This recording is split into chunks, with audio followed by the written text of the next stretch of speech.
Aproveitando a realização do segundo encontro estadual da área da assistência e promoção social espírita da Federação Espírita do Paraná, estamos aqui no Recanto Lins de Vasconcelos, na presença do Reinaldo Nobre Pontes, que é trabalhador espírita da Federação Espírita do Pará, e estará logo mais conosco no encontro. Mas queríamos aproveitar, Reinaldo, de fazer algumas perguntas para você trazer para nós um pouquinho do seu conhecimento, nos auxiliando neste trabalho nosso. Considerando que você é assistente social de formação e trabalhador voluntário da área da assistência e promoção social espírita, explique para nós qual é o papel que cabe aos espíritas nesta área. Primeiramente, eu quero agradecer a oportunidade de aqui estar nesse segundo encontro estadual da APSE e poder compartilhar com os trabalhadores do Paraná as nossas experiências e concepções, né, sobre o tema. Nós espíritas, desde a origem, né, do conhecimento e da divulgação da doutrina espírita, desde o próprio Allan Kardec, da Sociedade Parisiense de Estudos Espíritas, já nos conectamos com a sociedade. Então, o nosso papel social é declinado não só teórica, mas praticamente, desde a origem. E no caso do Brasil, isso também se deu. A federação, no caso, desde o início da Federação Espírita Brasileira, não é, com o surgimento do Departamento de Assistência ao Necessitado, se voltou para a sociedade. Não foi uma doutrina esotérica no sentido estrito da palavra, uma doutrina voltada a só estudos e a poucas pessoas, a pessoas iniciadas. Aliás, muito ao contrário, o Espiritismo nasce como uma doutrina que rompe com qualquer tipo de esoterismo, com qualquer tipo de exclusivismo. Inclusive, no Evangelho segundo o Espiritismo, está muito claramente dito de que é uma doutrina que não depende do nível intelectual, não depende do nível de formação ou do letramento da pessoa. Que pessoas muito instruídas não entendem e que pessoas com pouco nível de instrução terrena entendem perfeitamente seus princípios e suas consequências morais. Então, o nosso papel social, ele é intrínseco à visão espírita. Não existe uma visão espírita endógena, no sentido de ser apenas para si, ou como em outras doutrinas, como o Vedismo, ou como as doutrinas orientais, algumas delas tendem a um trabalho muito de autolibertação, de espiritualização por meditações ou por isolamento, também não são compartilhadas pela visão espírita, já que a visão espírita ela é necessariamente social. E por ser uma visão social, porque relacional, a evolução sobre a qual o espiritismo se assenta, a visão de evolução, é uma visão unista do ponto de vista filosófico. Por que unista? Porque ela não é dualista, não tem duas leis no universo, existe uma só. Então toda evolução ela é baseada num princípio único, né, de leis únicas, tanto o mundo natural quanto o mundo social. Então esse processo evolutivo ele é integrador. Ou seja, o espírito não evolui sem a matéria e a matéria não evolui sem o espírito. Então, nesse processo, também se aplica à sociedade. As sociedades se evoluem, se transformam, se superam também num processo relacional intenso e extenso no tempo e intenso nas relações. Por isso que muitas vezes, quando a gente pode considerar a guerra entre povos e nações e etnias, parece que é de todo uma derrota. Não, até muitas vezes através da própria guerra, que seria o pior do pior acontecer, disso se tira frutos da lei do progresso, por incrível que pareça. Então, trazendo para um campo relacional mais estreito, as relações interpessoais, elas são, portanto, o papel do espírita é compreender desde um outro ponto de vista como é que funciona o processo evolutivo, social, natural, como algo integrado e necessariamente não dialogal. Perfeito, muito obrigada, Reinaldo. que você pode nos dizer a respeito da diferença entre a caridade e a esmola? Existe? Muito bem. Tanto a caridade quanto a esmola são práticas muito antigas, mas com significados muito diferentes. Desculpe. A esmola, que semanticamente significa dar sobras, não é? A esmola tem a ver com sobras, eu dou o que me sobra. Ela é uma prática antiquíssima, vem da Babilônia. Os povos mais antigos tinham suas práticas, não é? De distribuir sobras, mas muito claramente, sobras é aquilo que não é essencial. E o paradigma cristão, que faz a diferença entre a caridade e a esmola, ele está na famosa parábola da viúva, do óbolo da viúva. E muitas vezes passa desapercebido isso, porque Jesus chamou a atenção dos discípulos. Eles estavam num espaço público, onde tinha o gasofilácio, que era justamente o lugar onde se depositava as esmolas, chamadas esmolas, e chamou a atenção dos discípulos quando, vendo que muitos ou alguns, não me lembro exatamente agora, depositavam grandes somas, inclusive de uma forma espalhafatosa, e chamou a atenção quando uma viúva botou a moeda menor que tinha da época e disse: olhem para esta cena, esta viúva foi a que mais deu. Pronto, ele fez a diferença do ponto de vista material entre caridade e esmola. Ele mostrou que dar, que distribuir é algo importante, mas que o valor da distribuição não está na quantidade, está na qualidade. Ou seja, se eu dou algo que me faz falta, algo que é essencial para mim, eu dei muito mais. Se eu dou o que me sobra e que não me faz falta, é algo bom, não é reprovável. Tanto que pergunta no Livro dos Espíritos, na questão 888, sobre a esmola, e logo na questão seguinte, se é reprovável a esmola, isso não, reprovável a esmola não é. O que é reprovável é o modo como a esmola é dada, não é?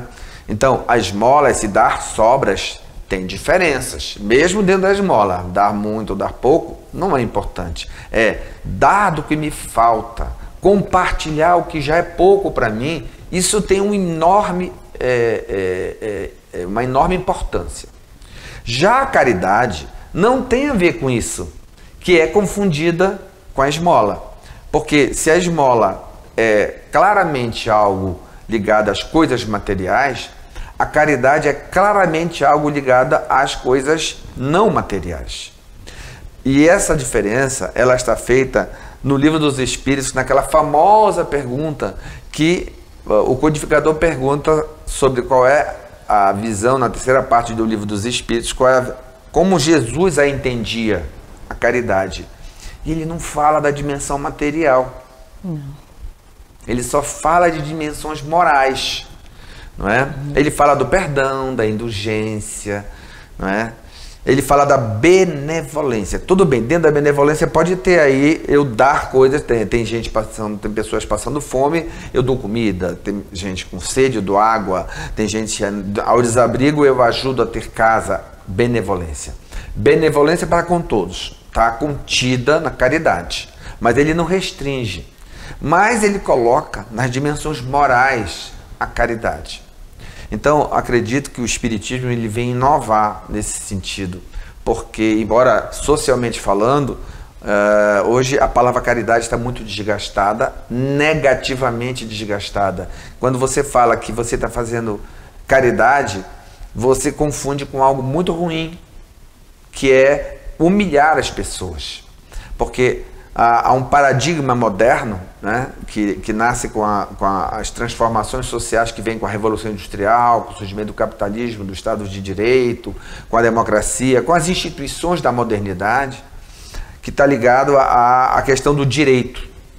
Os direitos, o surgimento dos direitos, eles mudam as relações sociais.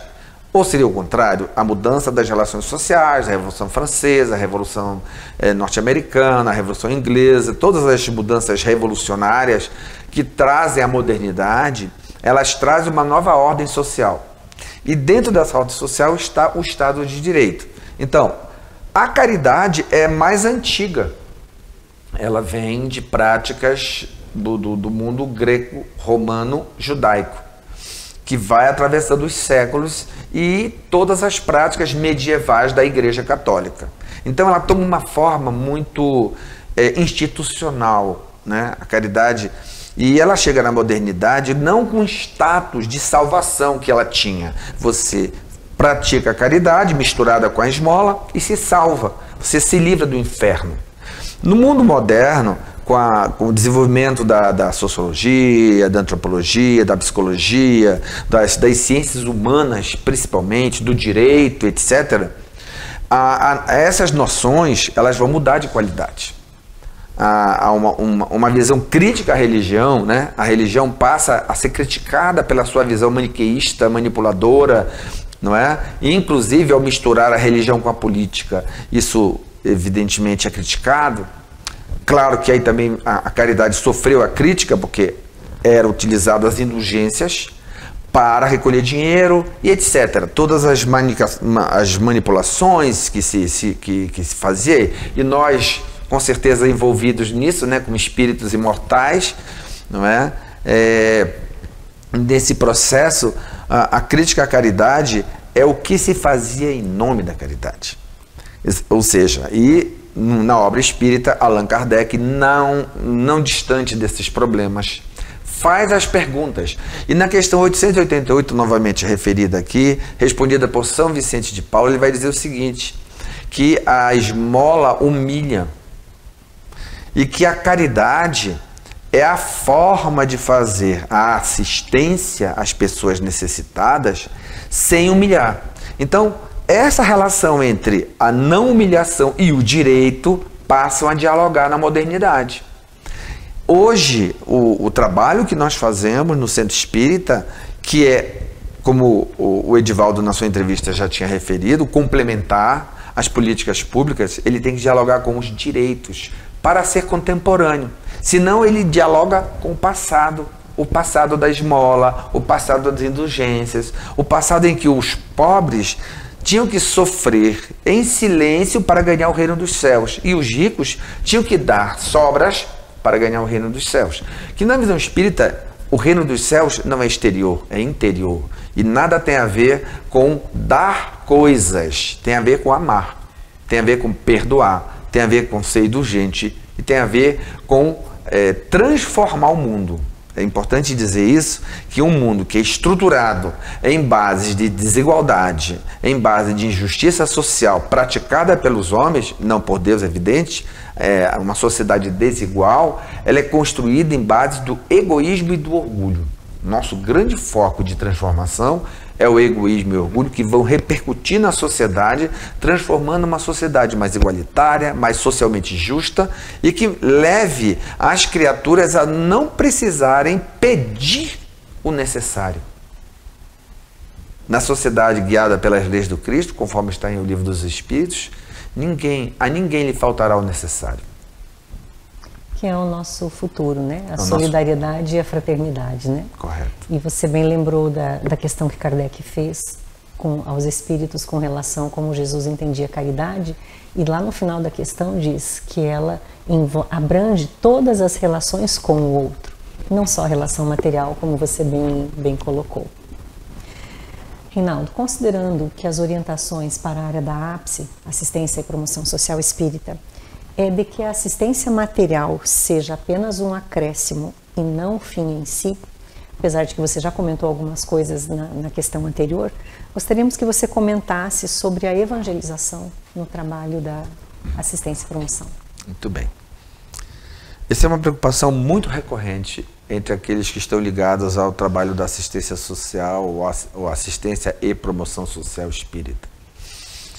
A preocupação de evangelizar. Todo ato dentro de um centro espírita, todo e qualquer ato, desde abrir a porta, deve ser um ato evangelizador. Não deve existir um só ato, nem servir um copo d'água, nem cumprimentar um bom dia ou uma boa noite, deve ser um ato que não evangelize. Porque o que é evangelizar? Importante que se diga isso. Evangelizar não tem um momento de evangelizar. Estar com o outro é evangelizar.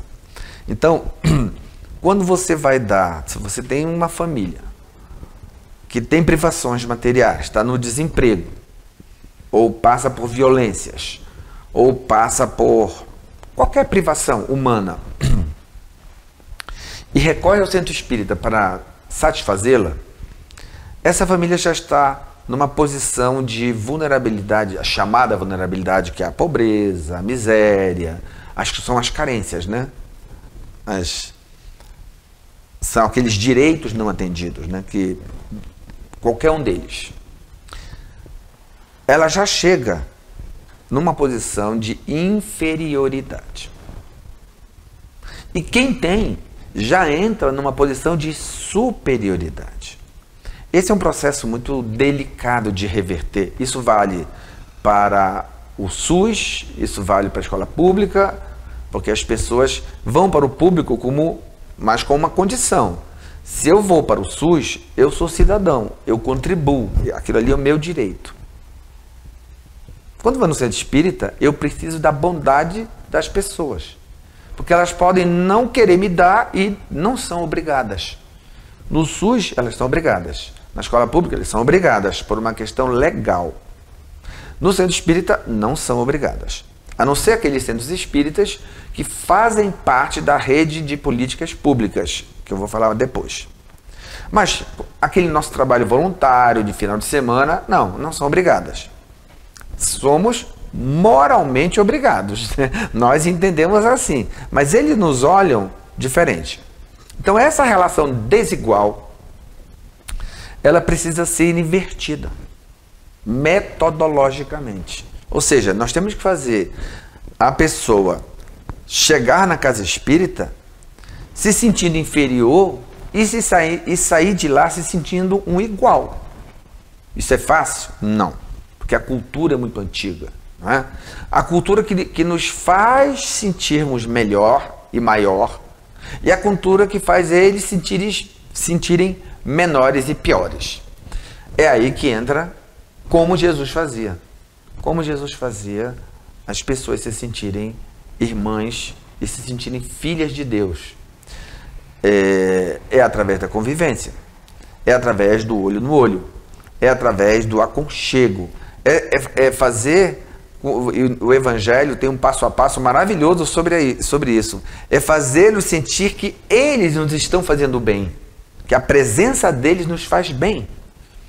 E isso talvez seja hoje em dia o nosso maior desafio da ápice. A ápice, evangelizar, é isso. É uma relação entre irmãos. Não é uma relação entre quem tem com quem não tem. Porque nessa encarnação eu tenho, na próxima eu posso não ter. E eu vou sentir o peso, o que é não ter, e ser tratado como um coitado, um inapto, ou um inepto, ou alguém que está por culpa sua. Quando no Livro dos Espíritos está muito claro de que as desigualdades são obras humanas. E que muitas vezes as desigualdades elas são entretecidas pelas formas egóicas e egoísticas que nós mesmos criamos e nós mesmos reproduzimos pelas nossas formas culturais de agir e de ser. Então, eu acredito que o evangelizar ele tem que sair do lugar. Ele tem que sair, não tem que ter a sala de evangelização, a sala de palestra, a sala em que eu dou o benefício e a sala que eu evangelizo. A sala que eu dou o farnel, a coberta, a comida, é a sala de assistir. A sala de promover é a sala de evangelizar. Não, isso é tudo uma coisa só. É um processo só. No momento em que eu dou, a forma com que eu atribuo aquele benefício é evangelizadora, mesmo que eu não diga nenhuma palavra. É a forma que eu olho, é como o meu coração, ele vai ou não aquecido para aquilo ali.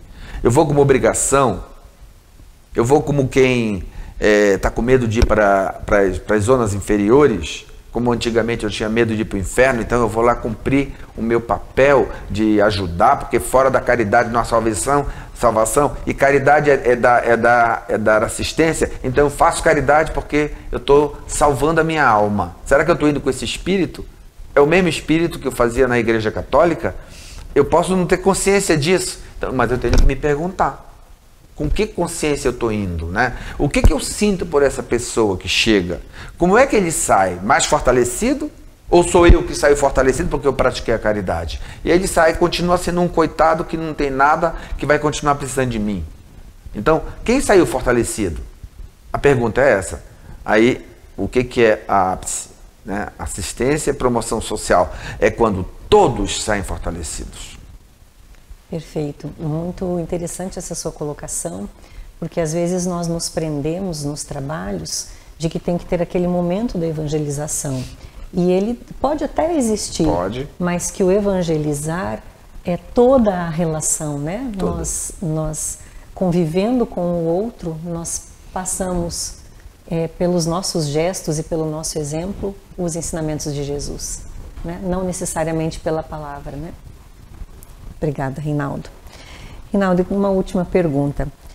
Qual a relação que você vê e que existe muitas vezes entre o trabalho da ápice e as políticas públicas de assistência? Eu costumo dizer que os centros espíritas não recolhem impostos. Eles não são um ente público, eles são um ente privado, mas podem se tornar públicos. Como? Quando se associam juridicamente ao poder público, ou ao município, ao Estado, ou à União, e recebem dinheiro público. Se receber o dinheiro público, são parte do ente público, né? Por exemplo, o centro espírita que eu frequento, nós temos um convênio com uma escola pública, então o espaço é público. Num dado momento ele é centro espírita, no outro momento ele é escola. Então está bem claro aí, o público e o privado. Quando ele é centro espírita, ele não pode ser escola, porque a escola é laica. Quando ele é escola, não pode ser centro espírita. Está tudo separadinho. Mas é importante a gente deixar bem claro algo que não está muito claro, eu acho, na ápice, embora se esteja trabalhando isso, que é o seguinte: uma das tarefas que o centro espírita precisa fazer melhor é ser um mediador entre as pessoas que estão desamparadas, material, social, psicologicamente, espiritualmente. E espiritualmente a gente cuida, não precisa pedir permissão. A gente dá passe, dá água frutificada, dá palestra, a gente faz grupo de estudo, nós não pedimos permissão. Nós somos autônomos. No entanto, essas pessoas estão encarnadas. E se elas estão encarnadas, elas têm uma dimensão a ser cuidada, que é a dimensão humano, social, material, biológica, etc. Psicológica também. E aí nós não temos capacidade instalada. Nós não recolhemos impostos. São pouquíssimas as casas no Brasil que tem uma fonte de renda estável. Pouquíssimas. A maioria tem um grupo de sócios que arrecada R$500, R$1.000, R$2.000 no mês, paga luz, paga ou tem ou não isenção de impostos, vive muito precariamente e vive de doações. Essas casas, elas podem muito pouco materialmente, mas podem espiritualmente, que é o principal. Outras vão procurar o poder público. E aí, quando procuram o poder público, eles vão fazer convênios. Convênios esses que vão dar... Por exemplo, tem casas que hoje têm convênios com o Sistema Único de Assistência Social. Cedem espaço para funcionar, por exemplo, um serviço público chamado Serviço de Convivência e Fortalecimento de Vínculos. Não sei se aqui no Paraná tem, mas com certeza deve ter. No Pará tem, em outros lugares do Brasil também tem. Aí o governo põe técnicos lá e lá funciona 1, 2, 3 dias por semana. Pessoas jovens, idosos, crianças vão lá se encontrar, tem lanche, tem orientação social, fortalecimento de vínculo familiar. E isso funciona onde? Centro espírita. Isso é público, que funciona dentro de um serviço privado. Aliás, que numa casa que é privada. Nesse momento, o centro espírita cede o seu lugar, ele não vai pregar espiritismo, ele vai servir de um espaço público. Mas ele também pode fazer, não é, a evangelização, a assistência à ápice, por exemplo. Se ele vai dar recursos que são deles próprios, nós podemos sim fazer uma palestra, mas não condicionar essa relação da palestra com o benefício. porque nós estaremos utilizando a pobreza deles para veicular a nossa visão religiosa. Isso a gente não acha correto, isso já tem sido bastante falado, por uma questão de respeito à liberdade individual religiosa, né? Como disse, todo gesto é evangelização, todo gesto é evangelizador. Então nós temos que saber o que nós podemos e o que nós não podemos. Tem situações na ápice que nós vamos ajudando, a gente chega numa situação que depara, por exemplo, com abuso sexual na família. Não é competência nossa. Aí nós temos que ver conselho tutelar, polícia, judiciário, Ministério Público, são outros órgãos que têm competência. O centro espírita tem que saber até onde ele pode ir. Voluntário, não dá jornada, não dá, ele vai no sábado, ele vai no domingo, e aí ele vai tomar para si questões de alta complexidade. Não, nós temos que saber onde a gente vai e aí sim nós vamos fazer a mediação, nós vamos levá-los onde tem que ir. Por exemplo, se alguém cair, ralar o joelho, nós vamos curar ali. Mas se alguém fraturar uma perna, nós vamos levar no SUS, num pronto-socorro, no hospital. Então nós temos que saber isso e às vezes a gente se confunde e quer se imiscuir em questões de alta complexidade que não nos compete. Então é isso. Tem um companheiro nosso de Santa Catarina, o Michel, que ele diz assim, que a casa espírita deve funcionar mais ou menos como um Google. A pessoa chega, traz as suas necessidades. Boa ideia. E aí a casa espírita pode dar as orientações de onde procurar, né? Dentro da política pública, né? E dar toda a assistência espiritual, que é a competência da casa, né? Enquanto que as necessidades, as necessidades de direito, às vezes nós temos que só encaminhar, né? Perfeito. Reinaldo, muito obrigada pelas tuas palavras. Te deixo livre para alguma consideração final.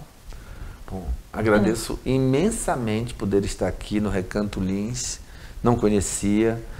Eu sei que o Movimento Espírita do Paraná é um exemplo para o Brasil de unidade, de competência, e ter sido chamado, para mim foi uma honra muito grande, um estímulo muito grande nesse momento da minha vida. E dizer para vocês que o Movimento Espírita está precisando que nos unamos e que caminhemos em direção aos desafios. A gente sente a polarização que está passando, né?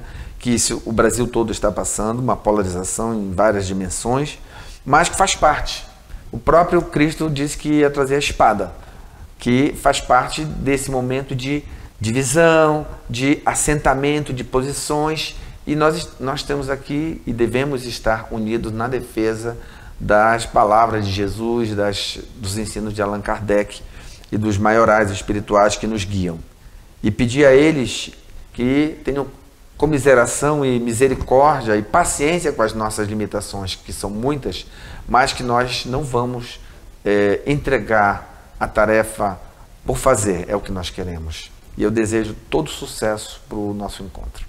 Muito obrigado, Reinaldo.